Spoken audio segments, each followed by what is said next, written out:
Well, I got to give all the credit to Hofstra. They made one big shot after another. It was a really good college basketball game. You know, it's funny coaching young guys. My entire pregame speech was built around the Utah Jazz, New Hampshire this afternoon against Fairfield, and it was all built around guarding the three-point shot. The entire speech, I said, do you know why Utah's winning 10 games? Ball movement, player movement, inside, out, three-point shot. I said, Fairfield today against New Hampshire, I think made 17 threes. And my whole message was, I've been around a long time. If you don't guard the three, you die. You must defend the three, regardless of how many you make. And tonight, obviously, we let them shoot 14 for 29. And you got to give them all the credit in the world. They made one big shot after another. And we rotated poorly, yes, but that was their really good ball movement. They're a terrific team. Speedy does a tremendous job with his guys. Our weaknesses, we have no bench. We're just 6 deep right now without Osborne, and that hurts us from a fatigue standpoint. But they fought back, came back, and just came off their man in the corner, and that hurt us. But all the credit has to go to Hofstra. It was an excellent basketball game. Questions? Coach, down the stretch, you got a couple of big plays from Nelly Jr., Joseph, and Barrett, Jean-Louis. Why couldn't you get over the top on this one? We left the corner. We switched to pick and roll, which was fine. And then we left the corner and total momentum was broken with that shot. So we came off the strong side 3 times tonight, and they were daggers for us. It's, we're going to take a lot of losses this year with the type of schedule we're playing. You know, when you play St. Bonaventure in Vermont, and you go out to Las Vegas and play Santa Clara, and you go out to Hawaii, play SMU, and you play New Mexico at New Mexico, you're going to take your losses. What you have to do is learn from it, and then we have to develop some sort of a bench. You can't be a running team without a bench, and right now we have no bench, and we've got to develop one to start winning. Rick, you've been involved in a lot of loud stadiums and a lot of big crowds. Where would you put this? It was very loud today. Crowd got into it. Where would you put this crowd amongst some? You know, I think it was a really good crowd. But look, I've been to Kansas, Kentucky. I mean, it's very, very good crowd. Very, very strong home court advantage. But it's unfortunately, I'm old and been to a lot of tough places. Rick, on Monday night's game, midway through the first half, you put on the press and totally flipped the game. Tonight, the press wasn't as effective. Is that something you anticipated? We no Osborne tonight. We're a little thin. We couldn't stay with it. It did help us in the second half, but we didn't press that much in this game. We did at the end. But, you know, when you don't have a bench, guys like Quinn Selinsky, you know, I mean, God bless him, he looks like he's dying out there. He needs a shot of bourbon or something to get him going. I don't know what it is. He's breathing like he's going to die.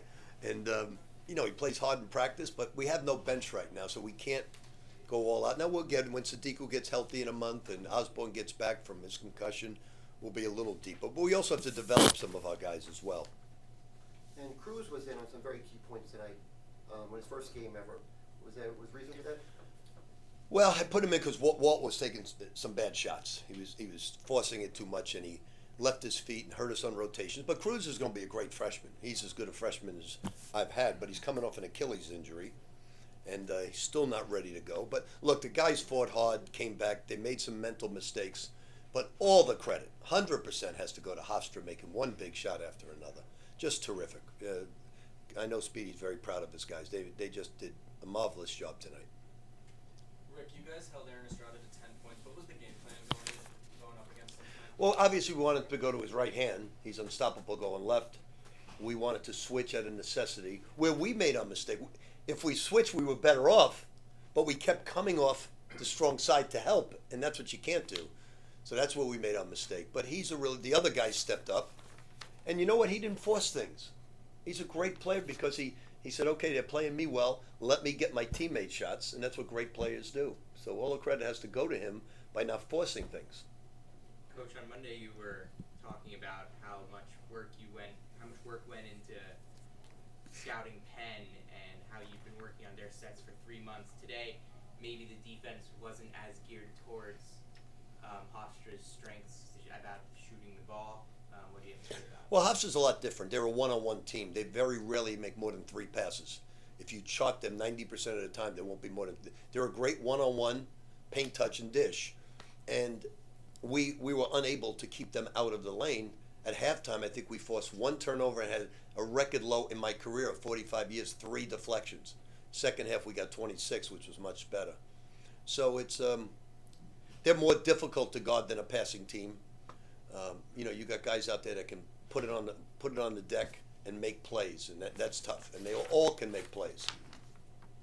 Rick, now that the 3-game series is complete, what do you think of the chance to play a local rivalry for 2 teams that have a hard time scheduling their conference games? We got Do you 2 hope more it can years. continue? We got 2 more years. We got 2 more years. I apologize for that. Then I'll just ask, what do you think about the local rivalry? And I think it's great. I got great respect for Hofstra. Obviously, I went to high school at St. Dominic's. Got great respect. I've always had for Hofstra. Got great respect for Speedy as a player and now a coach. He's a terrific coach. Runs great stuff and really, really terrific. So, we love playing Hofstra. We love playing. We'll play anybody. Look, anybody who decides to play at midnight in Las Vegas and go to Hawaii, right, and go to New Mexico. We love playing terrific teams, and they're a terrific team. Coach, did you anticipate, how much did you guys anticipate Hofstra playing zone for a lot of the game? And, We thought they'd play us all zone. how do you think We were it ready for that. impacted you guys offensively, them sitting in the zone for a Well, while? you got to look at the stats. We shot 47%, 36%. We had 17 assists and 8 turnovers, so we did a good job. Just our inability couldn't stop their 3. But we knew they'd play zone. We were fairly sure of that. Ken? Coach, just to ask you about Dennis Jenkins. He had a good game. Monday night is more tentative tonight. What is his role versus Quinn at the top of the key? You mentioned last week that Quinn's going to be playing like the Euro type of position going forward. Well, remember, it's a zone tonight. Yeah. So it's a lot different for Danis. His job is to paint touch and get other people's shots. And he didn't do a great job of that, but he didn't do a bad job. The only thing I can look at defensively is that we just did not defend the 3, and that's why we lost the game. And, I've been coaching a long time, and I see it all the time in basketball. If you don't guard that damn 3-point line, you're going to lose. And, I saw it the other night with who was playing the Knicks at home, and I think it was Milwaukee or whoever it was. Saw it with them, didn't guard the 3. It was some game at home the other night I was watching. I saw it today I was watching the Fairfield game, saw it there. I watched Utah. The 3-point line, I'm a firm believer in it before. My first 4 or 5 Big East games, the opposing coach didn't want to take it. John Thompson, Rolly Massimino, Lou Conasecker, and one other coach. I think it was a combination of 5 total threes. They wanted no part of it. And we were just fucking bombs away.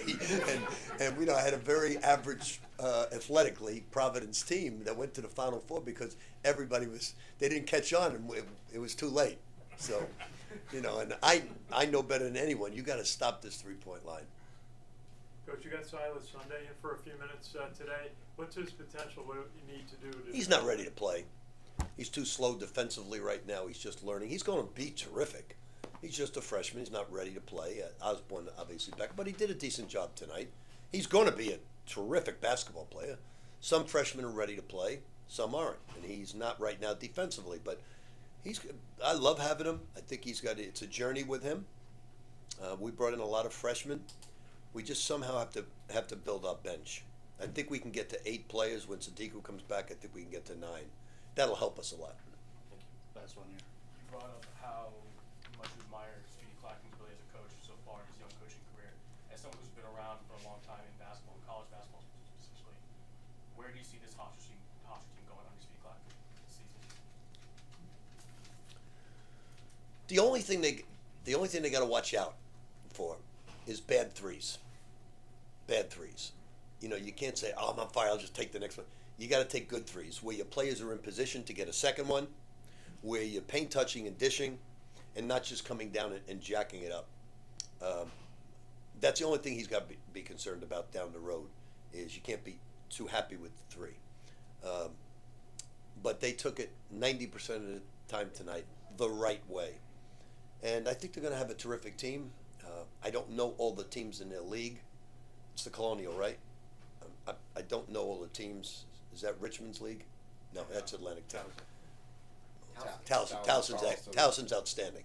So that's the team they're going to have to beat. They're a veteran ball club, and I wish him nothing but the best. He's got a big fan in me. Be rooting for Hofstra, and I hope they have a great season. They got a big fan.